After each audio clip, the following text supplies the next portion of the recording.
这次节目我本打算不想来，我这次来的目的呢，就是我真心的希望让他心里能过去这个坎儿，能接触一些现实，想想以后的生活，通过专家和老师好好的开导开导他。他在我单位的停车场包上车，找上朋友跟踪我，半夜他打电话，打得我不能接了，我把他拉到黑名单，他去找我，还拿着菜刀去找我。别这样天天在缠着我，就是希望在这儿就能以后能放得下，有什么都是互相帮助，做个朋友吧。为我停留，为我等候，总是错过机会相遇。不要再为我等候，我们已经错过了。他们俩错过的是什么呢？让我们掌声请出这一对恋人当中的男主人公，来，有请。男主人公小宋今年23岁，来自山东市市政服务单位的一名职员，来，有请。你好，是说要跟女朋友分手是吧？不是说是分手吧，到这里来想听从一下专家老师的意见，帮我两个参考一下，是不是还能往下走啊？那您就说说你们发生了什么吧。我们两个认识了5年了吧。你才23岁啊？对，我们18岁认识的是吧？一开始是朋友关系，聊得比较开心吧。后来他跟我说，就是发展到男女朋友关系啊，我就接受了。接受之后呢，那时候也有争吵，不过是我吵。为什么争吵？就是也是一些鸡毛蒜皮的小事儿。那时候长期在外地出差嘛，3个月回去一次。他就感觉就是不行嘛。不过那时候感觉他是挺孝敬父母的吧。对家里人都非常好，我感觉就是他比较合适。之后我们就是定亲吧，就是双方家里都去了，都同意了。什么时候定的亲呢？2年前。你这定亲就必须得结婚了呗？没那么多必须吧，也有分的时候。啊，那你今天不就来分的吗？不是来分的，我们两个天天吵。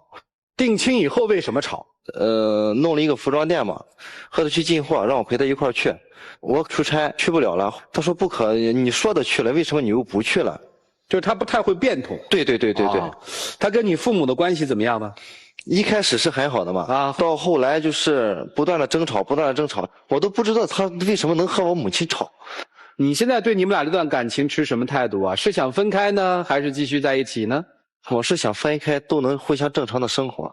那你就说你想分手就是喽。不是，我分手之后他就去找我啊，他跟我要说法，我感觉什么才是一个说法呢？是不是？你们俩什么时候你向他提的分手？2个月以前。你跟他说过他让我走了啊，之后他就感觉不行，又让我回来，我没回去，之后他就不正常。怎么不正常？去我单位里找我，必须要见到我，见不到我不行。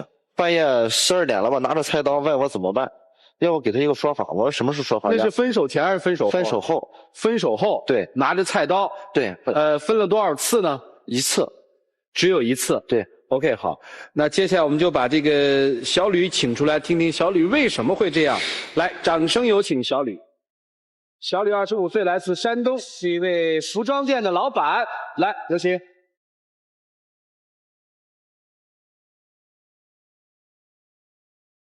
他说想跟你分手，你同意吗？不同意。事情是这样的，有一天他晚上回到家之后吧，就唉声叹气，说咱们该买房子了啊。我说对，他接着就一句，你打算出多少钱？当时我心里特别难受，然后又这样说，我告诉你，买房子必须写我的名字，要不然写我爸的名字。我说我不同意，我觉得必须有我的名字。我现在要的不是这个房子，我是要的是踏实，要的是这个名分。之前吧，我们两个矛盾很深了，他父母经常给他压力，说他钱管不着，第二管不着，说他你不是很牛吗？连你媳妇儿都管不了。开店的钱是谁出的？我婆婆家出的。但是我们这个钱已经还完了。我跟你说，我们家里家里家外，我们小到那个洗头膏、卫生纸，全都是我去。我下了班就上市场，市场完之后就回家，回家就做饭，每天就这样忙碌着。小事我做过吗？大事我管过吗？店里都是你自己撑着吗？你也管了，我知道，但为什么是细节的问题，你也应该帮助我吧？每天我也很累，我需要你的关心。那我需要谁的关心呢？我在关心的同时，我还上着班。想分手对吧？不是说想分手，我就问他为什么之前那个样。你还爱他吗？不爱了。从什么时候开始不爱的？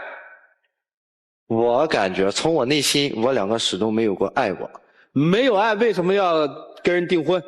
因为我感觉是我们两个能走到最后。在我心目当中，光玩那些爱没用。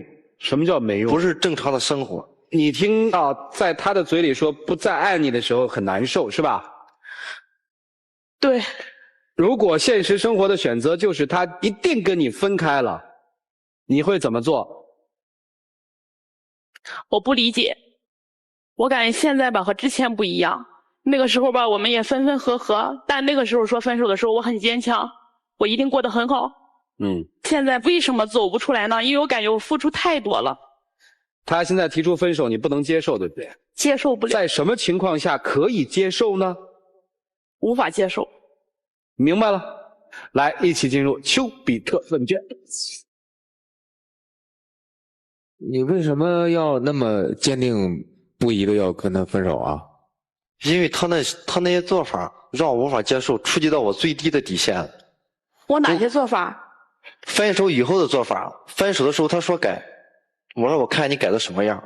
我改了，你能看见吗？我去改了还是一遍遍的给我打电话，还是去找我？敷衍我，你知道吗？我不敷衍，你不接着找我闹吗？我闹吗？那是。现在玩菜刀只是比划，害怕玩菜刀直接这。我啥时候玩菜刀了？我啥时候比到你脖子上了？拿过吗？我拿过，但是我没比到你脖子上。OK。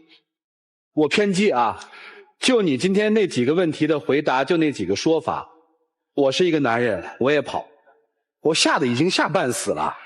这些事儿吧都是后期的事儿，前期的事是最关键的，你知道吗？它是后期发生的，但是里面就是他老是就是。你不是说后期你改吗？你改了还别老说他改不改。前期出现的问题。问男方一个问题，发自内心的，对，回答我，你还爱这个女人吗？现在不爱了。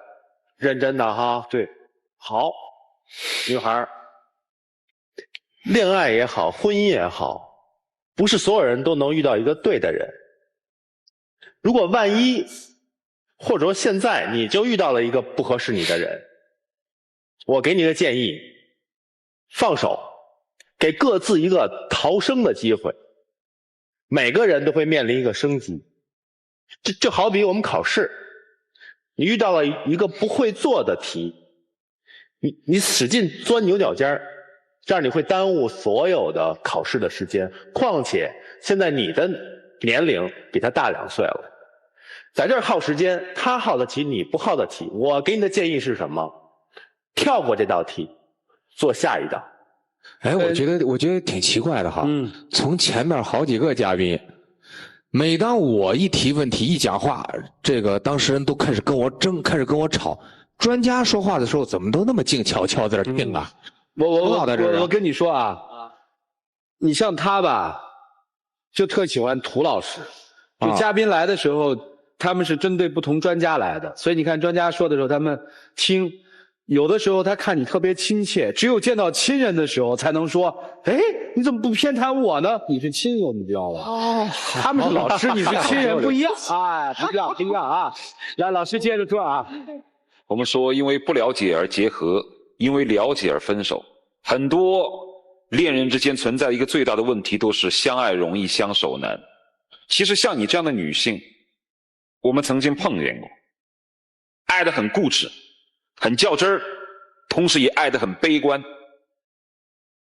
在最初相认的时候，你们爱得很甜蜜，过了一段时间之后，你就爱得很愤怒，你口口声声就我付出了那么多，我为什么今天得到是一个这样的结果？我要用菜刀，用任何一种我所认为能够解决问题的方式，把我所要的爱情而要回来。但是这个时候你没有发现，你要逼的那个人已经不是当初的那个他了。我为什么这么说？今天场面上两个人的表现再一次证明，在爱情面前，女人还是要念旧一些，男人还是要喜新厌旧一些。当男方说我已经不爱你的时候，女方脸上露出来的是沉重和痛苦，而男方似乎好像，我不知道你是故作轻松还是真的轻松啊。我不相信那么长的漫长一段岁月真的能够那么容易从指缝中间偷偷的溜走。我一直认为很多情况之下，共同经历过的点点滴滴是很难忘记的，那是一笔宝贵的财富。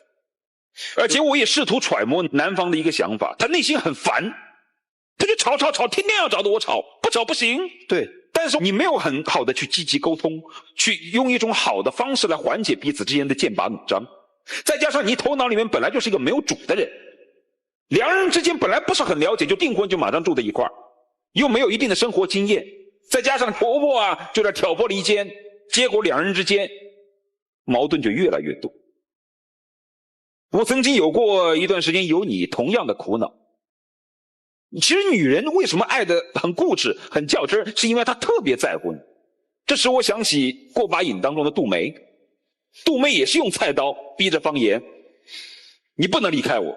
她爱得越枉然越固执，说明她心里真的有你，而只是这种爱使你觉得太束缚了。其实这种女人是最难打发的，其实也是最好打发的。最容易打发是因为她爱你，你只要一心对她，心无旁骛，一切 OK 了。最难打发的是什么呢？那就是恰恰是因为她爱你，所以很多情况之下你总是觉得我给她的不是更完美。她跟你吵，你就冲着她傻笑咯，她会跟你吵得下去吗？吵，是这样吗？不是啊，我不相信。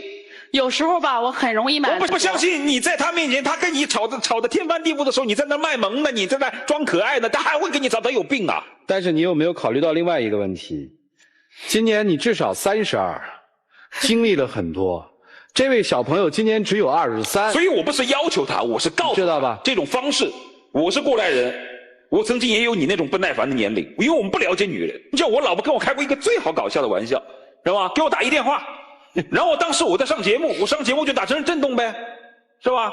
打成震动以后，他打了大概1个2个我没接，后来打个6个7个我也没接，最后下了节目之后回家，他说我打你电话你知道吗？我说我开了震动啊，你开了震动没关系啊，我就是让你看到我一共打了多少个电话你没接。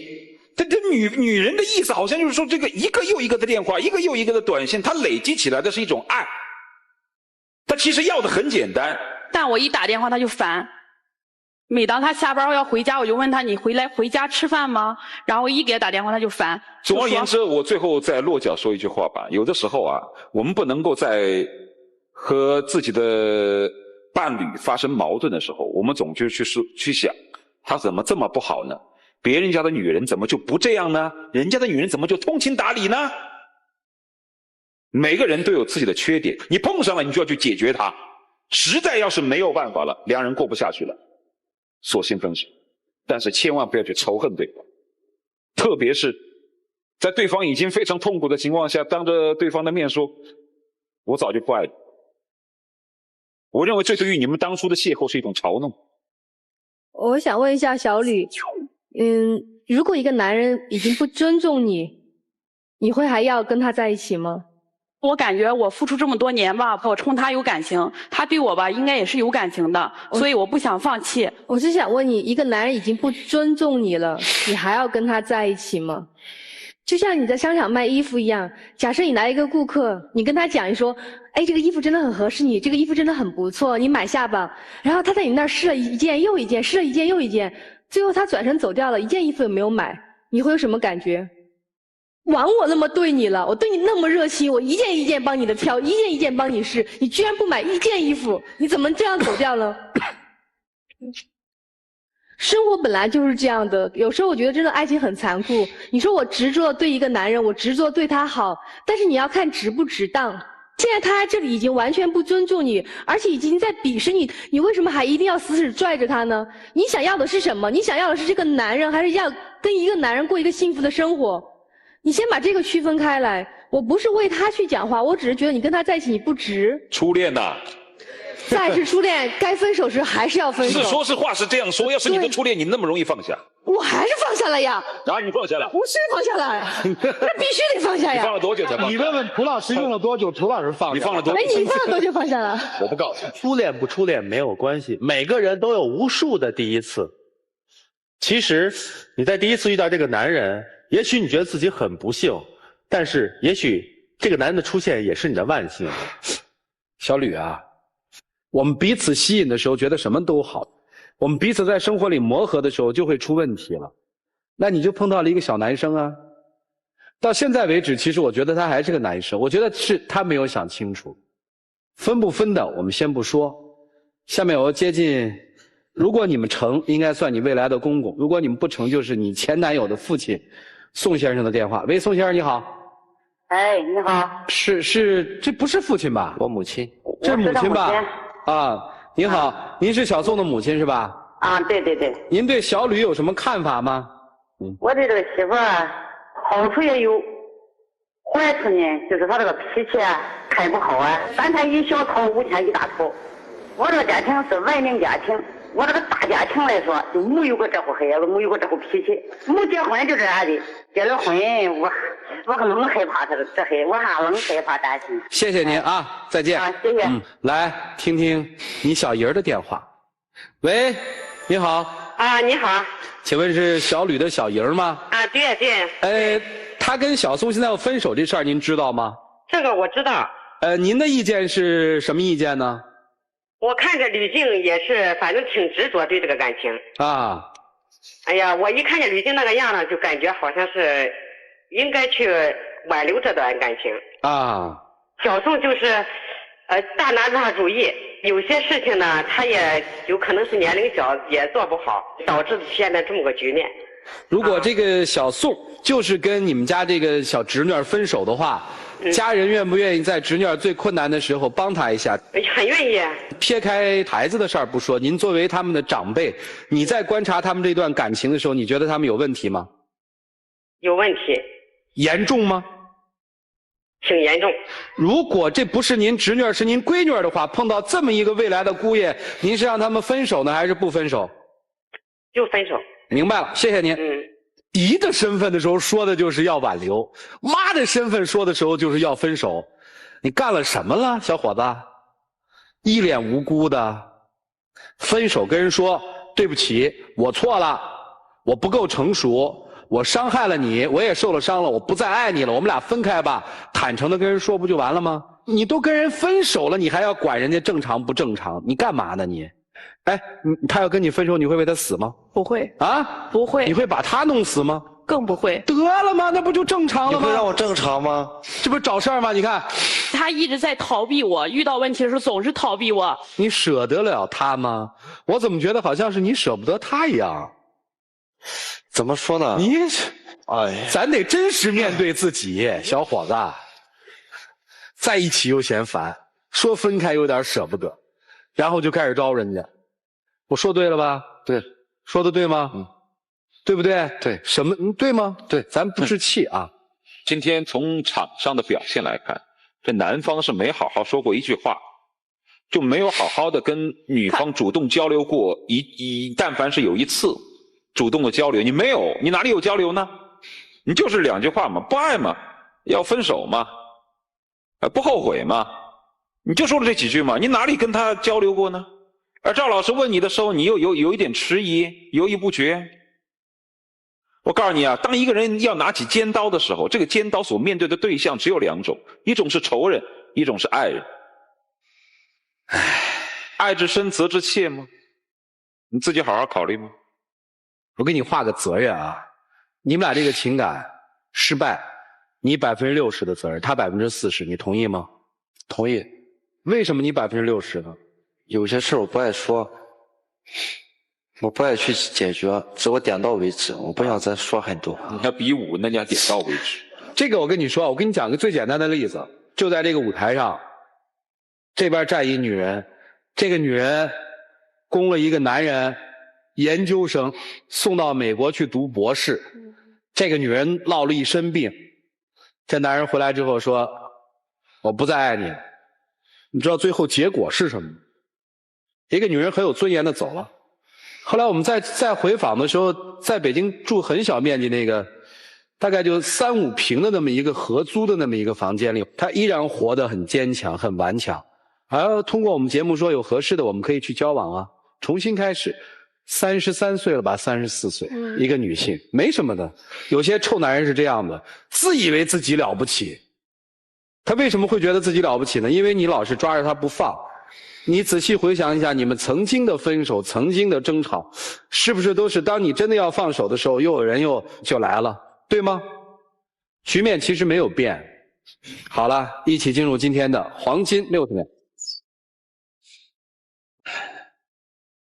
5年。你别说，你干嘛说？我也不想说，他让我说。他让你说你就说。风风雨雨的都走过来了。其实到最后，就是你的脾气触及到我的最底线，让我无法接受了。之前我对你也很好，你对我也很好，正因为你的脾气让我对你不好了。今天无论什么结果，咱都要勇敢的去面对接受 ，OK。5年，我把这份感情看特别重。当遇到问题的时候，我特别想让你和我一块儿去共同解决。也许我太爱你了。就那一次你出事儿那一次，当时我在想，无论出现多大的困难，我依然会守着你。但今天这种结局，你这种说法让我太难受。还有话吗？请亮灯。这性格他打出娘胎的第1天起，到他7岁的时候就形成了。你跟着他5年，你才发现他性格不好啊。他之前不是这样，目的非常明确，想分手，而且是想一点亏欠都不带走的分手。这种男人太自私了。这个女孩，我想再和你说一句话啊，就爱情啊，充满着不确定性。有人遇到了对的，那他就是幸福；有人遇到错的，那他会成为哲学家。所以，爱情就是不是得到，就是学到。我希望你能从他身上学到一些东西，学会智慧的面对生活。因为我们碰到的恋人的家人可能是不一样的人，比如他的母亲是他母亲的性格，他父亲是他父亲的性格。你在跟不同人交流的时候，应该选用不同的方式，而不是统一的方式。我大概刚才听你未来婆婆那个话里面，我听出来那个意思，这是我们的错。还是要记住一点，尊重、礼貌。至少他抓住你一个死穴，你跟他母亲吵过架，这在很多家庭都是不太能接受这个的，所以也吃亏啊。好了，重新开始吧。记住一点，别恨他，你也别恨他，因为性格不好而分手，比结了婚了再有了孩子了，出了点其他的事儿再分，那更难受。两位请回吧，谢谢你。来，请关门。你们是赞成他们继续走下去呢，还是就此分开？来，各位请选择。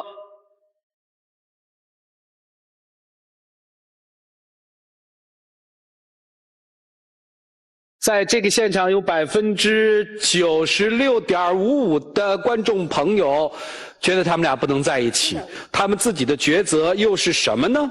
在这2扇门打开之后，要分手的一方有可能回头吗？那个坚决不分手的人会在门打开的那一瞬间选择以一种更有尊严的方式离开吗？我们一起来数5个数，来，5、4、3、2、1，请开门。